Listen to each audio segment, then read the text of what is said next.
दोस्तों नमस्कार।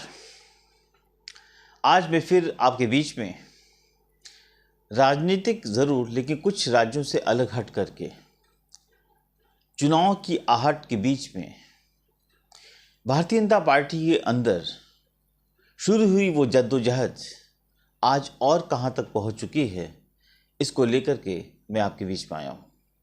मैं समझता हूँ कि बहुत पहले भी हम लोग ने अपने कई इस वीडियो प्रोग्राम में ये बताया था कि अगर इस जद्दोजहद को, इस द्वंद्व को नहीं रोका गया तो भारतीय जनता पार्टी के अंदर ही काफ़ी आगे तक फैल सकती है। हुआ वही दूसरी तरफ कुछ सर्वे आ रहे हैं जो भारतीय जनता पार्टी के लिए कोई शुभ संकेत नहीं है। हम विश्लेषण का डिटेल्स में जाते हैं, उसके पहले आपसे वही निवेदन करना चाहेंगे कि जिन लोगों ने अभी तक आपके दिल्ली सहारा यूट्यूब चैनल को सब्सक्राइब नहीं किया है, प्लीज़ सब्सक्राइब करें, लाइक करें, अपना प्यार, अपना आशीर्वाद हमें देते रहें। दोस्तों अब आते हैं अपने विश्लेषण के मेन संस्करण की तरफ। हमने कई जितने वीडियोस दिए हैं उसमें इस बात का संकेत दिया था कि भारतीय जनता पार्टी में अगर 17वीं जो 17 लोकसभा थी वहां तक देखें तो एक साम्राज्य था। किसी की हिम्मत नहीं थी कि भारतीय जनता पार्टी के अंदर चूस से चां कर ले। नरेंद्र मोदी जी का डंका बजता था, बिना उनके आज भी काम नहीं चलता है। लेकिन 18वीं लोकसभा के आते आते ऐसा क्या हो गया कि जिस चीज की शुरुआत, जिसके बार बार हम लोग ने अपने प्रोग्राम में इस बात को बताया था कि आहट जो आ रही है वो इस बात का संकेत है कि अगर इसको रोका नहीं गया तो आगे चल के बहुत लंबे तक फैल जाएगी, यानी जंगल की आग की तरफ फैल जाएगी। हुआ क्या? वही जिस चीज की शुरुआत उत्तर प्रदेश में हुई वो उत्तर प्रदेश से होती हुई महाराष्ट्र और महाराष्ट्र से होती हुई बिहार तक पहुंच गई। यद्यपि भारतीय जनता पार्टी में ऐसा कभी नहीं, मैं बार बार इसको कह रहा हूं, पहला ऐसे कभी नहीं हुआ। लेकिन अब ये जो लड़ाई है, आपसी द्वंद्व है, ये पार्टी को दीमक की तरह चाटने की शुरुआत कर रहा है। जैसे बहुत सी पार्टियों को चाटा है, कांग्रेस के साथ ऐसा हुआ है। यहां पर शीर्ष नेतृत्व का रोल अब बहुत अहम हो जाता है, क्योंकि भारतीय जनता पार्टी में शीर्ष नेतृत्व के अलावा संघ का अपना एक बहुत बड़ा रोल है। लेकिन हमें ऐसा लगता है कि शायद संघ काफ़ी कुछ लिख के, पढ़ करके, एहसास करा करके भी थोड़ा मौन की अवस्था में चला गया है कि देखिए अल्टीमेटली आप करना क्या चाहते हो, आपकी इस पर सोच क्या है। यूपी का झगड़ा थमा नहीं, बुलडोजर बाबा अपने पूरे फॉर्म में हैं, लाख कुछ भी कर लो। जो मौर्य साहब का स्टैंड है, उनके साथ ब्रजेश पाठक का जो स्टैंड है वो लगातार उसी पर अमल कर रहे हैं। कहीं से भी ऐसा कुछ नहीं लग रहा है कि भारतीय जनता पार्टी में जब ये दिल्ली गए, वहाँ पे बैठकें हुई, कोई ऐसा मैसेज, कोई स्ट्रांग मैसेज इनके पास पहुँचा जिससे कि तीनों को लगा हो या चारों लोगों को लगा हो, इंक्लूडिंग स्टेट प्रेसिडेंट, कि नहीं हमारी आपसी लड़ाई अपनी जगह है, लेकिन सरकार, संगठन और संघ की जो मर्यादा है उसका हमें ख्याल रखना है। ऐसा कुछ भी नहीं लगता। दिल्ली से वापसी आते आते इन लोगों ने सीएम के प्रोग्राम का बाइकआउट किया था। बाइकआउट क्या करें, सीएम के आते आते पहले निकल गए। तो ये जो मैसेज जाता है कार्यकर्ताओं में, जनता से ज़्यादा खतरनाक मैसेज इन कार्यकर्ताओं में जाता है जिन्होंने अपने खून पसीने से इस पार्टी को सींचा है। लेकिन फिलहाल आज की डेट में ऐसा नहीं लगता कि ये नेता, ये मंत्री, बड़े बड़े ओहदों पे बैठे हुए, पदों पे बैठे हुए लोग ये सोच पा रहे हैं कि हमारा कार्यकर्ता क्या सोच रहा है, क्योंकि उनकी सोच बहुत बड़ी है। वो आज सत्ता के लुप्ता में फंसे हुए हैं, सत्ता का मज़ा ले रहे हैं। उनको लगता है कि हम जो कहेंगे वैसे ही टीवी मीडिया हमें दिखाएगा, हमारा रुतबा बहुत बढ़ चुका है। ये तो कहानी दोस्तों थी उत्तर प्रदेश की, जो पहले आपको हम बता चुके हैं। लेकिन आने वाले 2-3 महीनों के अंदर 3 स्टेट की चुनाव होने हैं। सबसे पहले महाराष्ट्र, जो देश की आर्थिक राजधानी है, हरियाणा और झारखंड। जो आहट, जो संकेत मिल रहे हैं उसके हिसाब से भारतीय जनता पार्टी फिलहाल सचेत नहीं है। यद्यपि दौरे को शुरू हो गए हैं। अभी महाराष्ट्र भारतीय जनता पार्टी की चाणक्य केंद्रीय गृहमंत्री गए हुए थे, तो वहाँ पे एक नया बवाल खड़ा हो गया। वहाँ पे अब्दुल साहब कोई अब्दाली का नाम लेता है, कोई जफ़र का नाम लेता है, कोई औरंगजेब का नाम, वहाँ नई नई लड़ाई पैदा हो गई। कोई सार्थक बहस नहीं थी। महाराष्ट्र को अगर देखें यूपी के बाद, तो जब से वहाँ पे भारतीय जनता पार्टी ने सिंधु को लेकर सरकार बनाई है, विभाजन शिवसेना का हुआ और उसमें फर्नांडिस का बहुत बड़ा हाथ था। लेकिन उसके बाद क्या हुआ? इनको उम्मीद थी कि शिवसेना शिंदे उनका पार्टनर बन के काम करेगा, छोटा भाई बन के। लेकिन शिंदे जी तो मतलब फडणवीस साहब के लिए कहा सकता है कि 24 जी गए थे 26 जी बने, दुबे जी बन के लौट आए। उनको अल्टीमेटली मुख्यमंत्री के बाद उप मुख्यमंत्री बनना पड़ा और उन्होंने स्वीकार किया, जैसा ऊपर का आदेश। अब शिंदे साहब के आने के बाद सब कुछ ठीक नहीं चल रहा था। तब तक एक नई एंट्री हुई, वो भी फडणवीस के ही कारण हुई, जो कि लगातार संघ भी आज इस बात को कह रहा है कि भारतीय जनता पार्टी ने अपने पैर में कुल्हाड़ी मारी है। एनसीपी का दो फाड़ करा करके अजीत दादा पवार को लेके आ गए। ये एंट्री भारतीय जनता पार्टी के लिए बहुत खतरनाक एंट्री है।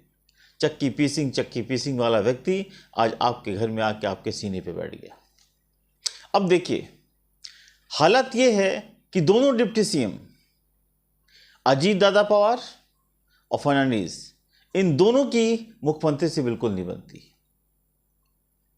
लगातार बीच में जब अजीत दादा पवार आए तो ये कोशिश थी कि शिंदे साहब किसी तरह से हट जाएं या उनको हटाने की कोशिश की गई। लेकिन शिंदे ने, चूंकि शिवसेना के पुराने साथी रहे हैं, शिवसेना के साथ उन्होंने जमीनी स्तर पर काम किया हुआ है, वो हर आहट को पहचानते थे।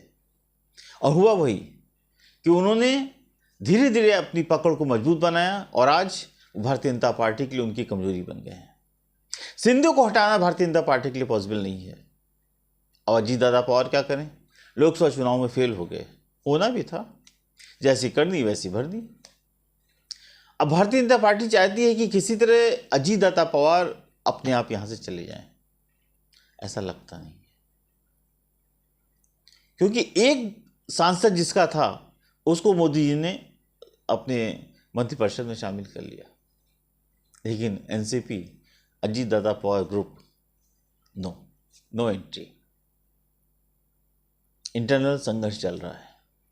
अब सवाल इस बात का है कि ये जो सीएम वर्सेस डिप्टी सीएम की लड़ाई भारतीय जनता पार्टी में पैदा हुई है, जो यूपी से शुरुआत हुई, यानी योगी वर्सेस मौर्य एंड ब्रजेश पाठक। जब हम महाराष्ट्र में आते हैं तो शिंदे वर्सेस फर्नांडिस एंड अजीत पवार। तीसरे स्टेट पे भी हम पहुंच रहे हैं। ये आग जो चिंगारी यूपी से निकली थी, उसका धुआं जो चिंगारी में कब परिवर्तित हो जाएगा, महाराष्ट्र से होता हुआ एक तीसरा स्टेट बिहार तक पहुंच गई है। लेकिन शीर्ष नेतृत्व तो अभी भी असमंजस में है, या कहिए कि उसकी कमजोरी का ये सारे सीएम और डिप्टी सीएम फायदा उठा रहे हैं। क्योंकि पहली बार सत्ता संघर्ष में, पहली बार एक दशक में, या कहें कि मोदी की राजनीति की लंबे दशकों की राजनीति में पहली बार नरेंद्र मोदी को कमजोर देखा जा रहा है। और इसीलिए एक स्टेट से की शुरुआत हुई, जो आहट थी, वह 3 स्टेट तक पहुंच गई। अब महाराष्ट्र को देखिए, महाराष्ट्र पे यहीं पे ये नेता अभी शांत नहीं हुए हैं। महाराष्ट्र में लगातार एक के बाद एक ऐसी खबरें आ रही हैं जो भारतीय जनता पार्टी के लिए बहुत उपयुक्त नहीं है। अभी जनसत्ता का एक सर्वे आया हुआ है। बताया जाता है कि भारतीय जनता पार्टी ने भी अपना एक इंटरनल सर्वे कराया है, और ये सर्वे 50, 55, 60, 65 में भारतीय जनता पार्टी को सिमटने का दावा कर रहे हैं। 50, 55, 60, आप समझ सकते हैं। मराठी मानुष बहुत शांत स्वभाव का है, वो पंगों में नहीं पड़ता और न ही ऐसे लोगों का साथ देता है। शिवसेना टूटी, एनसीपी टूटी, कांग्रेस में तोड़फोड़ हुई, तब सत्ता बना ली गई। यानी कि अगर आप सत्ता में, जनता ने आपको नहीं चुना, जैसे कि मध्य प्रदेश में हुआ था, यद्यपि वहाँ भारतीय जनता पार्टी ने दोबारा सरकार बना ली। अगर आप इलेक्शन में नहीं जीत पाए तो फिर मतलब इन के इन प्रकार सत्ता हथियाने वाला हिसाब क्या है? क्योंकि हमें सत्ता चाहिए और आपने किसी तोड़ फोड़ करके महाराष्ट्र में सरकार बना ली। ऐसे कई स्टेट्स के उदाहरण हैं, लेकिन जनता ने आपको माफ नहीं किया। जनता ने कहा नहीं, हमने आपको सत्ता नहीं सौंपी थी, आपने सत्ता को छीना है। लोकसभा चुनाव का परिणाम इस बात का सबूत है। 48 में से 30 सीटें महायुति हार गई, 30 सीटें महाविकास आघाड़ी को मिली। Great performance. क्यों मिला? क्योंकि उसको आपकी कार्यशैली पसंद नहीं आई मराठी मानुष को। और आज भी जो सर्वे बता रहे हैं वो भारतीय जनता पार्टी की हालत को इतनी पतली बता रहे हैं कि इसे साफ आहट है कि आने वाला वक्त में जो महाराष्ट्र का चुनाव है, अगर ऐसे ही सर्वे रिपोर्ट आती रही, ऐसे ही हालात रहे, ऐसे ही आपसी जंग चलती रही और ऐसे ऐसे संवादों का महाराष्ट्र की राजनीति में एंट्री हुई, कहीं अब्दुल शाह अब्दाली पैदा होंगे, कहीं औरंगजेब पैदा होंगे, तो चुनाव का परिणाम भी ऐसे ही होगा। ऐसे हालातों में महाविकास आघाड़ी एक मजबूत स्पष्ट सरकार बना सकती है महाराष्ट्र के अंदर, जो भारतीय जनता पार्टी के लिए सुखदायी खबर कहीं नहीं है। और इसके बहुत हद तक जिम्मेदार फर्नांडिस खुद हैं। सत्ता की चाहत और भारतीय जनता पार्टी में नंबर 2 की लड़ाई, जिसके कोई ना कहीं ये अंश हैं, जो यूपी से शुरुआत हुई महाराष्ट्र तक पहुंची, ये कहीं ना कहीं इस बात का संकेत है कि इससे भारतीय जनता पार्टी को बहुत बड़ा नुकसान हो रहा है और संघ और भारतीय जनता पार्टी का शीर्ष नेतृत्व कुछ नहीं कर पा रहा है। अब देखिए, यूपी से महाराष्ट्र और महाराष्ट्र से बिहार ये लड़ाई कैसे पहुंच गई। आज महाराष्ट्र में मुख्यमंत्री कौन है? नीतीश कुमार। साफा बांधू उप मुख्यमंत्री कौन है? सम्राट चौधरी। सम्राट चौधरी कौन है? इनके वक्तव्यों को याद रखिए। इन्होंने साफा बांधा स्टेट प्रेसिडेंट बन के और कहा जब तक नीतीश कुमार को सत्ता से हम सिंहासन से हटा नहीं लेंगे तब तक ये हमारा साफा नहीं खुलेगा, पगड़ी नहीं खुलेगी। क्या हुआ? जिसको गए थे सत्ता से उतारने, उसी व्यक्ति को सत्ता के सिंहासन पे पहुंचाने पहुंच गए पगड़ी बांध करके। यानी राजनीति किस मुहाने पे खड़ी हो जाती है और कब क्या करा देती है, जो बार बार मैं कहता हूं, आपको पता नहीं चलता। यहां तक फिर भी ठीक था, लेकिन सत्ता संघर्ष खत्म नहीं हुआ, वो सोच, वो मानसिकता खत्म नहीं हुई। क्योंकि जेडीयू वैसे भी आज की डेट में बिहार की राजनीति की बात करें तो जनता दल यूनाइटेड के ऊपर भरोसा कर पाना भारतीय राजनीति में बिल्कुल संभव नहीं। नीतीश कुमार जैसा व्यक्ति, जिसकी भारतीय राजनीति में एक अहम जिम्मेदारी थी, उस व्यक्ति का एक व्यक्तित्व माना जाता था, है नहीं था, उसने निश्चित रूप से जो भारतीय राजनीति को दिया है वो बहुत अच्छा नहीं है। जब सत्ता के लिए कभी भी आप सत्ता को किसी को साइडलाइन कर सकते हो, किसी के पास जा सकते हो, ये सत्ता की लोलुपता कहाँ लेके जाती है। हमें मतलब लाल बत्ती चाहिए, मुख्यमंत्री बनना है, चाहे किसी के पास जाओ। और सबसे बड़ी बात यह है, राजनीति की विडंबना देखिए कि जिसको धोखा दे के आते हैं वही हाथों हाथ ले लेता है। ये राजनीतिक विडंबना है बिहार की, हर जगह की नहीं है। और लेटेस्ट क्या हुआ, जो आपसी द्वंद्व पहले से चल रहा था नीतीश कुमार के मुख्यमंत्री के रहते हुए, जब वो भारतीय जनता पार्टी सरकार में नहीं थे, शामिल नहीं थे, आज वही हाल हुआ है कि भारतीय जनता पार्टी के एक सम्मेलन था वन विभाग का, जिसमें विज्ञापन छपा था। उस विज्ञापन में दोनों उप मुख्यमंत्री को आमंत्रित तो किया गया था विशेष अतिथि, लेकिन फोटो उनकी उस पोस्टर में नहीं छपी। सारे आज बिहार के अखबारों में वो पोस्टर छपा हुआ है। मामला इतना बढ़ गया कि मुख्यमंत्री नीतीश कुमार उद्घाटन करने गए, जो शिलापट था उस पर नाम लिखा हुआ था, लेकिन दोनों ही मुख्यमंत्री विजय सिन्हा जी और सम्राट चौधरी बाइकआउट कर गए। मतलब द्वंद्व की शुरुआत हो गई है, आहट आ चुकी है कि बिहार की राजनीति में भी सीएम वर्सेस डिप्टी सीएम की लड़ाई तीसरे स्टेट में पहुंच चुकी है। UP, Maharashtra and Bihar. Bharatiya Janata party का शीर्ष नेतृत्व क्या करेगा नहीं पता, लेकिन यह लड़ाई का परिणाम बहुत अच्छा नहीं हो सकता। अब एक चीज और समझिए, कि बिहार में तो चुनाव अभी 1 साल बाद है, लेकिन महाराष्ट्र का चुनाव 2 महीने 3 महीने के नज़दीक है। भारतीय जनता पार्टी फिर एक बार बड़ा भैया बनने की कोशिश करेगी, लेकिन हो नहीं पाएगा क्योंकि शिवसेना ऑलरेडी बड़ा भाई बन चुकी है। यानी कि अब सत्ता में अगर आप आते हैं, जिसकी संभावनाएं बहुत अच्छी नहीं लग रही हैं, लेकिन महाविकास आघाड़ी में भी सब कुछ ठीक ठाक है, इस बात का एहसास थोड़ा सा कम हुआ है।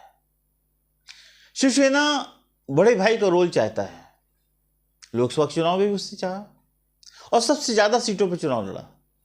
लेकिन अगर तीनों महाविकास आघाड़ी में देखा जाए, सबसे बेस्ट परफॉर्मेंस शरद पवार का था। शरद पवार ने जहां 10 सीटों पर चुनाव लड़ा, उसमें 8 सीटें जीती, जबकि उनकी पूरी तोड़फोड़ की उनका पोस्टमार्टम हो चुका था उनकी पार्टी का। वहीं कांग्रेस ने 13 में से 9 सीटें जीती, कांग्रेस का बेस्ट परफॉर्मेंस था, और सबसे ज्यादा सीटें ली थी, लगभग 24-25 के आसपास थी शायद, शिवसेना ने, और वो मात्र 9 सीट जीत पाए। ऐसे में 13 सीट, 9 सीट, 8 सीट, आप किसी तरह 30 सीट तो जीत गए। लेकिन जो बड़े भाई का व्यक्तित्व वाली बात है, अगर वो विधानसभा में चली तो कहीं ना कहीं आपस में एक खटास पैदा हो सकती है, क्योंकि जो लोकसभा का परफॉर्मेंस है उसको देखते हुए उसकी परिपाटी पे अगर उतरना है तो उसका एक ही रास्ता समझ में आ रहा है, जो कि हमारी कई इस आघाड़ी के जो नेता उनसे बात हुई, उन्होंने कहा कि एक ऑप्शन दिया गया है, वो ऑप्शन सबसे बेहतर है 96, 96, 96। मिलके लड़ना है, मुख्यमंत्री उद्धव ठाकरे को ही बनना है, तो फिर लड़ाई किस बात की? बराबर सीटों पर लड़िए, सरकार मिलके बनानी है, डिपार्टमेंट मिलके बंटने हैं, तो फिर लड़ाई कहाँ रहेगी? लेकिन शिवसेना सर इस पर तैयार नहीं है। कोशिश की जा रही है, लेकिन शिवसेना को समझना पड़ेगा उसके पास रास्ता ही कुछ नहीं है, उसके पास कोई रास्ता नहीं है। एनसीपी कांग्रेस के पास रास्ते बन सकते हैं, शिवसेना के पास अब कोई रास्ता नहीं है। उसे आघाड़ी में रह करके आघाड़ी के लोगों के साथ, अगर आपको सीएम भी बनने की चाहत है, सब कुछ आप ही की थाली में नहीं जा सकता, समझौता तो करना पड़ेगा। तो जहाँ तक अभी तक उम्मीद है कि महाविकास आघाड़ी में एक इंटरनल समझौता की आहट आ रही है, वो है 96, 96, 96। दोस्तों, आज का विश्लेषण आपको कैसा लगा? आप अपने कमेंट बॉक्स में ज़रूर लिखें।